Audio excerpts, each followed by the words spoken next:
você é maluco por carro, eu sei. Eu quero que você conte um pouquinho da sua trajetória. Pode contar desde que chamavam de Oswaldinho até você chegar aí na capitania da GWM. Oswaldinho, desde o berço, só pegava carrinho para brincar. Essa minha paixão por carro, eu tenho a paixão por futebol também, né? Um corintiano roxo, né? Não fica se gabando, não, que o pessoal acha que você é estrela. Mas meu pai chegou para mim, eu devia ter ali uns 7, 8 anos de idade, eu queria a revista Placar e eu queria a revista Quatro Rodas. E meu pai falou, não, você escolhe uma das duas. Aí eu parei na banca de jornal, fico olhando para Placar, fico olhando para Quatro Rodas, vai para Quatro Rodas, vai para Placar. E falei, pai, é carro. Dali para frente virou coleção de quatro rodas. Depois amigos me deram as quatro rodas anteriores que eu não tinha. Hoje Tem a coleção completa? Sim. Mais que isso, a sala da minha casa, eu moro num apartamento, minha esposa é arquiteta. Ela que desenhou a sala integrada com o escritório, né? E o escritório, né, que tem toda a parte dos livros, tudo, né? A parte de cima é só coleção de revistas, elas estão expostas da sala. Você vai lá no nosso home theater, na tela de televisão, você vê a coleção de quatro rodas decorativa da sala de casa. Meu. E tem quatro route italiana, tem auto esporte, tem um monte de coisa ali no meio. Todos os carros do ano ali juntado. Então, realmente foi um entusiasta. Eu digo que a minha maior faculdade foi ter lido, e por isso que eu gosto tanto de conversar com a imprensa automotiva, que, cara, você não imagina para mim o dia que eu conheci o Karsug. Porra! A primeira reunião que eu tive com o Karsug, e tava a Cláudia junto também, né, a filha dele, nós três quase choramos. Porque eu comecei a contar coisas da minha infância, de lembrar de reportagem da Quatro Rodas, do Gurgel branco que ele testou, tal, ele começou a lembrar, aí o Carmanguia azul que ele ensinava a comprar um carro usado, Bob Sharp, Fernando Calmon, esses caras foram minha faculdade, foram meus professores. Né? E vocês continuam sendo ainda, né? A gente faz uma coisa errada, hoje vocês metem o pau também. Mas agora, se você tivesse ainda nos outros trabalhos, pode ser que alguém poderia pegar mais pesado. É que agora a Great Wall a gente tá mais recheado de dúvidas do que de certezas. Então não dá para criticar com dúvida, né? E não dá para ser profeta. Jornalista tem que ser historiador. Profecia deixa com cigano, pai de santo. Vamos esperar acontecer, né? Mas assim, então você leu tudo dos anos final dos 70 até entrar no mercado. Sim. Eu tenho 30 anos de indústria, sempre quis trabalhar nisso. Na verdade, eu queria ser jornalista, mas eu escrevia muito mal, tirava uma nota muito ruim de redação, né? Aí minha mãe falou, filho, acho que você vai bem de matemática, o negócio é ser engenheiro, né? Bem melhor que você, diga-se de passagem. De cinema, gostava dessas coisas de comunicação, mas era muito ruim, cara. Fui tentar fazer curso de cinema também. O professor chegou para mim e falou assim, cara, posso não? Você gosta de cinema? Pega a tua grana e vai assistir filme. Eu desisti, eu entrei em cinema na FAAP, tudo, desisti do mundo de comunicação, porque eu era muito ruim. E eu ia bem de matemática, bem de física, sempre essas coisas todas, e falei, vou fazer engenharia, né? E fiz engenharia, mas pensando em entrar na indústria automobilística.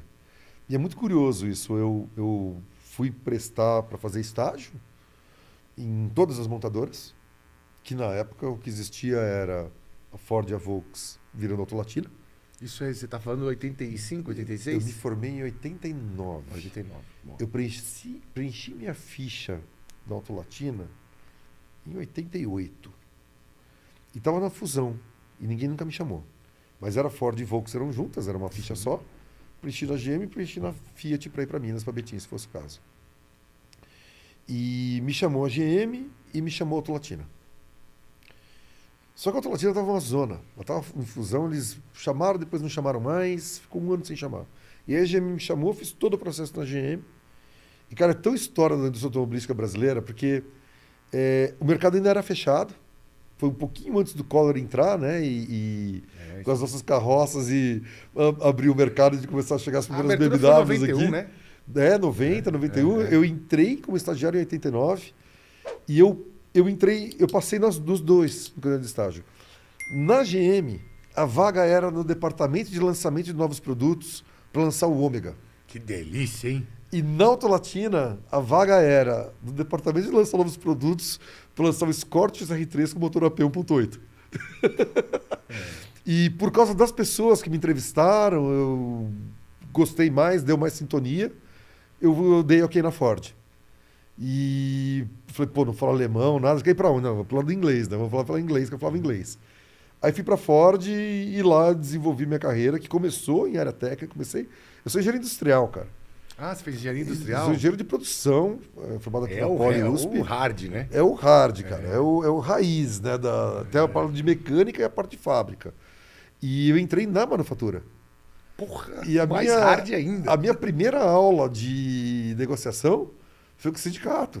Porque eu fui muito novo, promovido a superintendente de linha de fábrica. Eu trabalhava na montagem final. Ford aí, mesmo sendo autorativa, só Ford. Ford, na linha de produção da Ford. Na verdade, outra curiosidade da vida, para quem é entusiasta de carro. O pessoal Ford e Volkswagen não se conversavam. Então, sério? Não, era um negócio assim, as diretorias eram loteadas, né? A Volkswagen cuidava da engenharia de produto, a Ford cuidava da manufatura. A Volkswagen cuidava da área de qualidade, a Ford cuidava de finanças. Então, eram loteadas. Eles separaram ali como os europeus delimitaram a África. Exatamente, era dividido cada um no seu território. Então eu estava na manufatura, numa área de lançamento, de um carro da fábrica da Ford, com mecânica Volkswagen. E alguém precisava ir lá na Volkswagen conversar com os engenheiros da ala 17 do motor OP 1.8 que precisava vir. Então eles falaram, estagiário, vai você. Ninguém... E eu fui meio entrado, eu era novo, eu não tinha bairrismo com nenhuma das duas marcas, né? Gostava do motor AP, né? Eu era peseiro. Quem não era naquela época, era peseiro, né? Então eu comecei fazendo essa ponte dos dois lados, né? E lancei Apollo. Eu fui efetivado mesmo para lançar Apollo.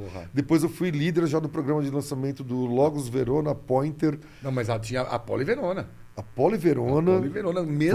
Mesmo tudo Ford, motor Escort 1.8, Del Rey 1.8, Apollo, Verona. Eu vou te falar, quando eu olhava um Del Rey Guia 1.8 com encosto de cabeça atrás, eu falava assim, aqui tem um rico. Um Guia 1.8 com aquele interior de camurça. Eu vi Pampa montar, Del Rey montar. Eu cheguei, saí logo, para entregar a idade, eu entrei, saiu de linha o Corcel 2. Eu vi a última leva de Corcel 2 que entrou Verona. Corcel 2 é um carro que pra mim não representa muita coisa assim, tipo... Cara, que você é mais novo que eu. Eu sou de 81, né? Ele é muito histórico. Aliás, exatamente em 81, o Corcel 2 81 é um marco do carro a álcool. Sim. Porque todo mundo lançou o carro a álcool e a engenharia da Ford no carro a álcool deu um banho no mercado. O carro, no teste da 4 rodas, o Corcel 2 foi o carro mais econômico a álcool. Contra a Fiat 147, contra mais todo econômico mundo. que o 147? Sim, foi o carro mais econômico do Brasil. Aí todo mundo saiu comprando o Corcel 2. O Corcel 2 bateu lá em cima e ele era a imagem do bom carro a álcool. Que os carros tinham um problema de partida frio, aquela coisa toda. E realmente a engenharia da Ford daquela época fez um negócio redondinho. O benchmark do carro a álcool era Ford. E entrou pro Del Rey, foi toda essa coisa. Então, e eu conheci essa geração. Alguns já se aposentando, alguns... A Ford usava muito isso. Tinha até um borrachão do lado do Del Rey, assim, que estava escrito álcool. Álcool, com 3 gotinhas. Isso. Azul claro e quase... Era por isso, eu vou te falar, eu li muito sobre... Porque era o branding da Ford em carro a álcool, ele era mais caro que os outros, ele vendia mais que os outros. O maior mix de álcool era na Ford. Puta, que legal essa história. Eu não sabia, não. E foi um domínio muito forte. Então, eu entrei, eu conheci gente que era da Willis, estava se aposentando. Sim. Da Willis Overland, eu conheci esses engenheiros que fizeram esse negócio. E tive o Veiga, do design da Volkswagen. Luiz Alberto Veiga. Cara, eu era estagiário, o Veiga era supervisor. Sim. Aí eu tive que ir lá falar com o Veiga, falei, deixa eu ver o Apollo. Ele, esse cara, aquele jeito do Veiga. Fumando um paeirinho. Tirou a capa, assim, falei, isso aí, ó, esse Verona aí, com essas molduras. O primeiro Verona mesmo? O primeiro Apollo. Foi o primeiro Verona. Primeiro Apollo, sim, E foi o primeiro carro que eu comprei ali, eu tinha um Apollo azul. Mas calma, quem desenhou foi a Volkswagen? Ou foi a Ford? Não, o desenho do Verona era Ford, ele estava pronto até antes da fusão. Eles atrasaram o lançamento por conta da fusão. E o Veiga, era começo de carreira do Veiga, deram um Verona para ele e falou, transforma isso no Volkswagen. Ele tava puto. Porque na época, o carro legal da Volkswagen era o Passat TS. Sim. GTS na época. GTS, o e último falaram, 89. Nós vamos tirar o GTS de linha e vamos lançar o Apollo. Ele, pelo amor de Deus. Não, mas o Passat é da década de 70, né? Nós precisamos para a década de 90, precisa de outra coisa. Então ele foi lá, e o Apollo, para quem lembra, era a moldura lateral, roda, os bancos com tecido mais Volkswagen, o painel acendia vermelho em vez de verde, a gradinha igual era muito Ford. Era muito Ford, O único cara. que não parecia muito Ford era aquele Apollo VIP. Fez ao Polo VIP. Roxo com cinza. Exatamente. Teve, mas assim... BBS.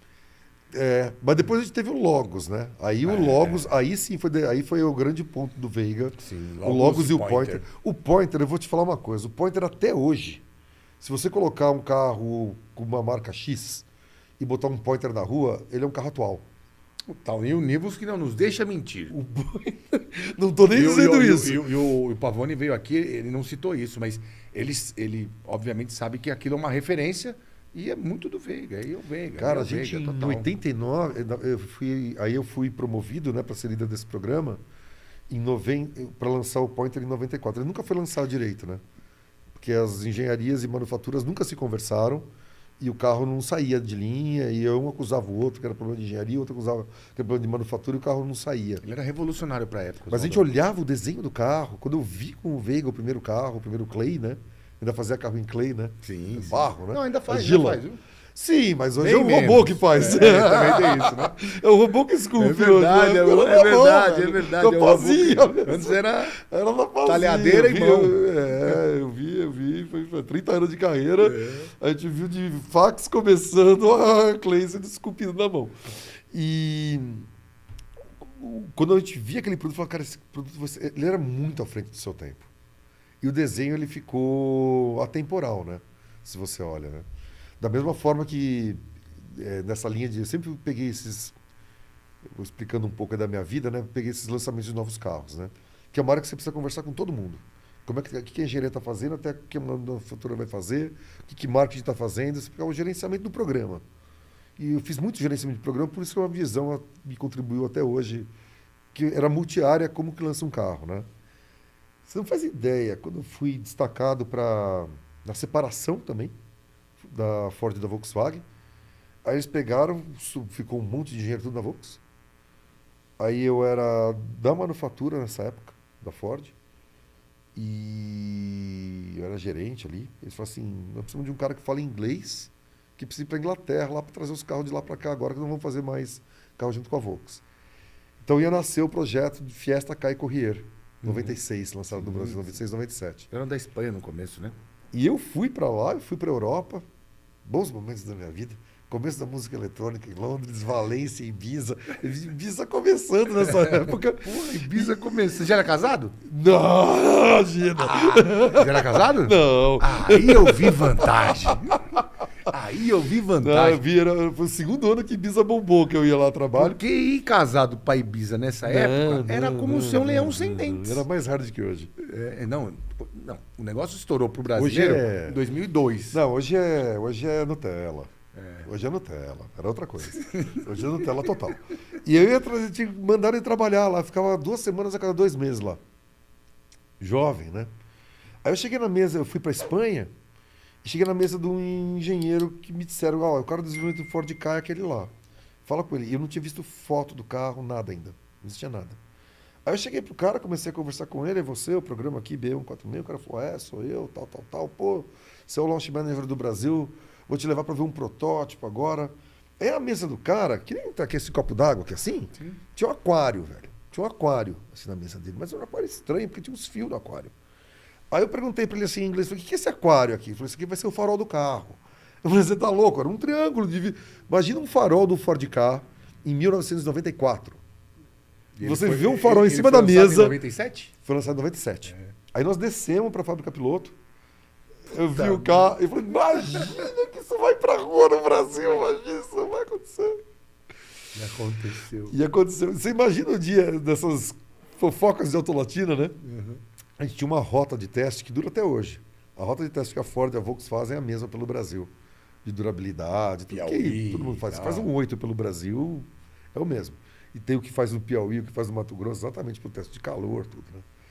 E aí a gente foi botar os Ford Ka para fazer essa rota, né? E no meio a gente encontrou os amigos da gente, da Volkswagen também, com um projeto novo, com a Kombi nova. Kombi com motor a água. A Kombi com motor a água e os Ford Ka. Mas foi um período difícil, né? Porque a Ford teve que trazer uma engenharia nova de fora até chegar a o Luke, ele estava na divisão de caminhões durante a Autolatina, na verdade, né? Ele era o head da divisão de caminhões. Sim. E aí, depois dessa separação, o Luke, na verdade, ele entrou pro projeto Camaçari. Ele Mas entrou ele em levantou a automóveis de mão e volta. falou, quero ficar na Ford, eu quero ir pra Ford? Porque você, tipo... Não, muita gente tem essa dúvida. A Autolatina, você entrou como Ford, manufatura Ford. Você poderia escolher se você ia pra quem Volks ou estava pra em Ford? áreas comuns, sim. Você estava em área comum? Não. Não, a manufatura eu era São Bernardo. Tá. E o Luke, que era caminhão? O Luke poderia escolher. Mas, pô, ele é caminhão Volks, não era? Ele era os dois. Ah, entendi. Ele era os dois caminhões. O único lugar onde a fusão aconteceu de verdade foi em caminhões. E aí, de novo, o brilhantismo. O Luke é uma pessoa brilhante. Pra quem né? não sabe, Luke de Ferran é pai do Gil de Ferran. Gil de Ferran, piloto, e foi o capitão da fábrica de Camaçari, de implementar aquilo ali, que foi onde nasceu o EcoSport. E o Luke foi assim, um dos maiores engenheiros da história do Brasil, se não o maior. O Luke era uma coisa impressionante fazer uma reunião com ele. Ele deduzia como fazer, o que fazer na suspensão do carro, o que mexer. O Luke realmente dominava a arte, sabe? E ele tinha desde a visão de estratégia de mercado, de produto. E então, quando teve a divisão, podia escolher. Ele era de origem Ford, ele era raiz Detroit. Não existia quem Trabalhou lá, né? poderia escolher, mas a única pessoa que pôde escolher e jogou dos dois lados, você conhece bem também, é o nosso amigo Flávio Padovan. O Padovan era origem Volks, ele ia ficando na Volks, ele fez carreira na Ford, ele voltou nesse período da separação, ele acabou indo para a Ford, foi pós-vendas na Ford, foi caminhões na Ford, e de lá ele foi chamado para voltar para a Volks para ser vice-presidente comercial da Volks. Um gênio. Foi o único que trabalhou politicamente nos dois lados e é bem quisto pelos dois lados. Exatamente. A única pessoa que eu E ele lembro. é um cara que quando ele chega, ele muda as coisas, né? Que todo mundo gosta dele, se dá bem, ele tem relacionamento. Já o Luke, ele era essa raiz Ford e ele acabou pegando o projeto Amazon, que ia ter uma fábrica no Rio Grande do Sul e depois acabou indo para a Bahia. Então ele começou lá atrás, nesse projeto pré-Camaçari ainda, que chama Projeto Amazon. Era Rio Grande do Sul o primeiro passo? Era Rio Grande do Sul, né? Tem uma Por causa passagem. dessa parada de Gravataí, que a Chevrolet estava indo para lá, tinha alguma coisa a ver? Que a primeira do Rio Grande do Sul foi Gravataí, né? Foi. A Chevrolet começou. Foi assim. A Chevrolet começou acho que uns 2 anos antes da gente o projeto. A gente, na época Ford, né? Sim. Quando eu trabalhava lá. Celta, né? A GM começou uns 2 anos, que era o horário azul. E a Ford veio na esteira e pegou o mesmo incentivo que existia no Rio Grande do Sul. Num governo que existia do mesmo governador, só que 2 anos depois. Era o Olívio Dutra? Não, era do PMDB. Ah, então Era o Olívio... Brito. O Olívio era meio fora, né? Ele Então, não queria muito, né? O que aconteceu foi assim, mas eu não vou nem... Circunstancial, Eu não né? queria nem falar de partido. Não, sim. O que acontece na política brasileira é que há 4 anos a gente começa um projeto novo do zero. Infelizmente. Então, independente de quem era, de qual Ou partido... 8 também. Ou 8, se o cara vai reeleito. Sempre começa do zero. O governador anterior fez o projeto da GM, a Ford entrou no rastro e fez o projeto dela também. Era um projeto menor, com investimento menor, com menos incentivos, mas muito legal também. E depois eu preciso falar do nascimento da Export, que eu vi isso com o Luke e tudo, no meio desse jogo todo. E aí, quando a gente fez isso, mudou o governo. E quando mudou o governo, o cara falou, pô, incentivo do quê? Tá pagando por quê? Tal. O da GM já estava pronto. E o da Ford estava no meio do caminho ainda.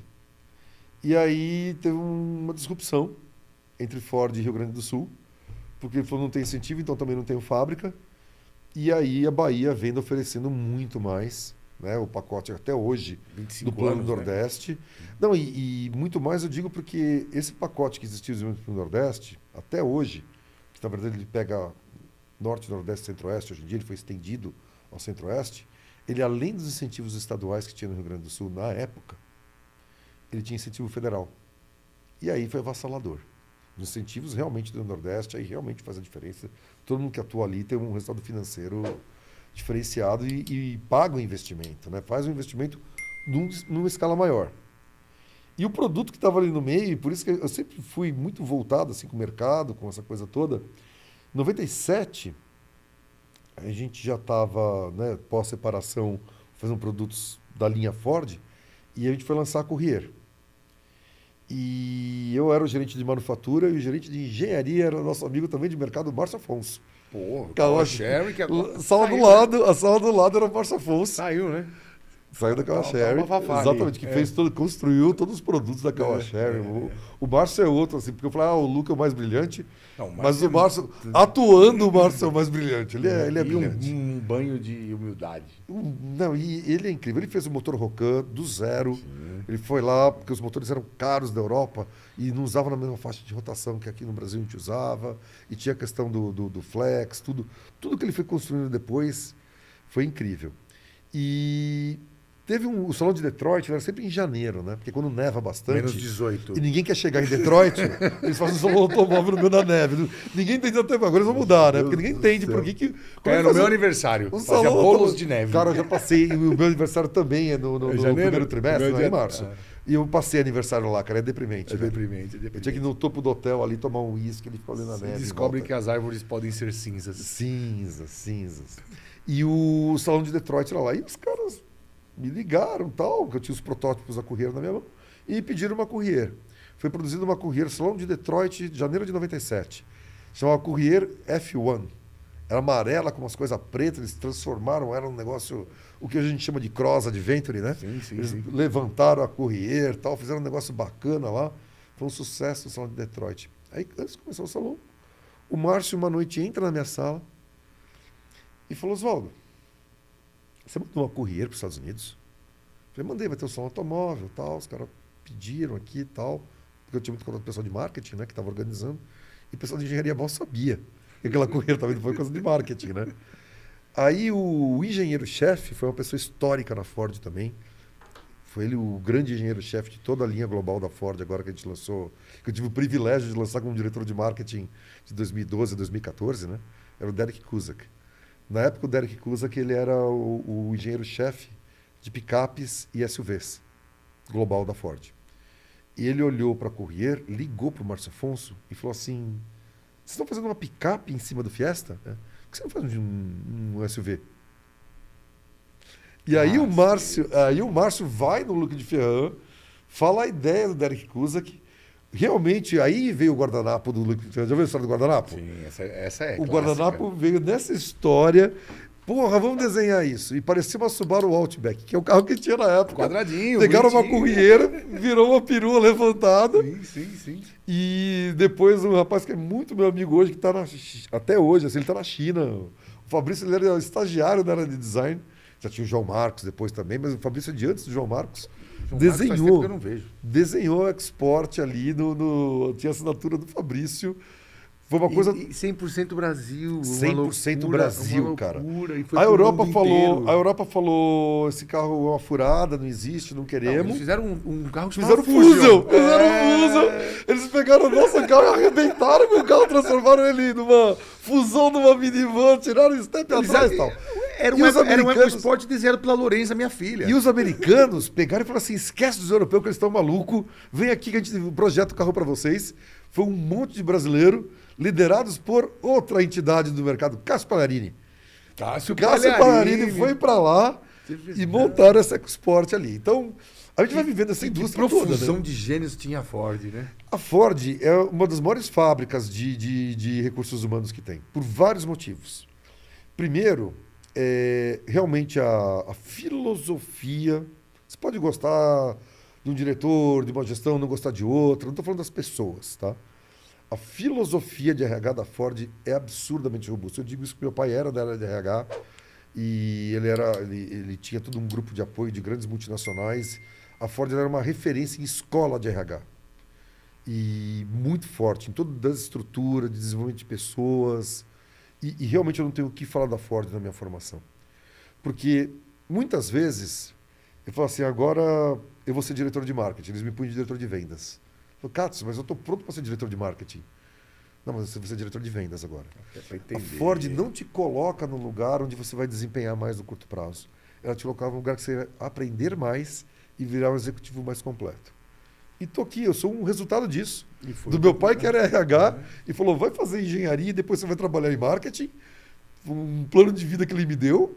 Há uma Ford que me permitiu trabalhar em manufatura, engenharia de produto, qualidade, logística, pós-vendas, vendas, marketing, depois da divisão de caminhões. Quando eu entrei em caminhões, eu falei assim, meu Deus do céu, o que eu vou fazer aqui, cara? Eu nunca vendi um caminhão na minha vida. Hoje estou aqui falando de caminhão a hidrogênio. É. O background que eu consegui por causa desse rodízio, a cada 3 anos, 4 anos, você precisa pegar uma coisa nova pra fazer na vida. Sim, plantando sementes, né? E hoje me dá uma visão completa da empresa de ponta a ponta. Isso aí, o poço à roda que todo mundo É o fala. poço à roda, ele veio muito de uma carreira, não de querer crescer na vertical, mas de querer aprender na horizontal. Mesmo que não seja uma promoção de curto prazo, mas porque eu gosto de carro, eu vou aprender isso aqui. E, então a Ford foi uma escola, me pagou um MBA em Michigan, que na época era um top 3, continua sendo fortíssimo ainda, Sim. que me contribuiu muito na minha virada da área técnica para a área comercial. Esse MBA foi minha base, meu sólido, minha academia, vamos dizer. Aliás, aquela região ali, a área comercial, é muito boa desde os anos 50, né? É. Eles manjam disso ali. Não, e também eles têm uma filosofia muito... Teve cursos muito profundos, assim, voltados para as pessoas, de como olhar para cliente, de como olhar para as pessoas, de como entender mercado. É uma pena que as pessoas não aplicam essas coisas na prática, porque a academia é sensacional.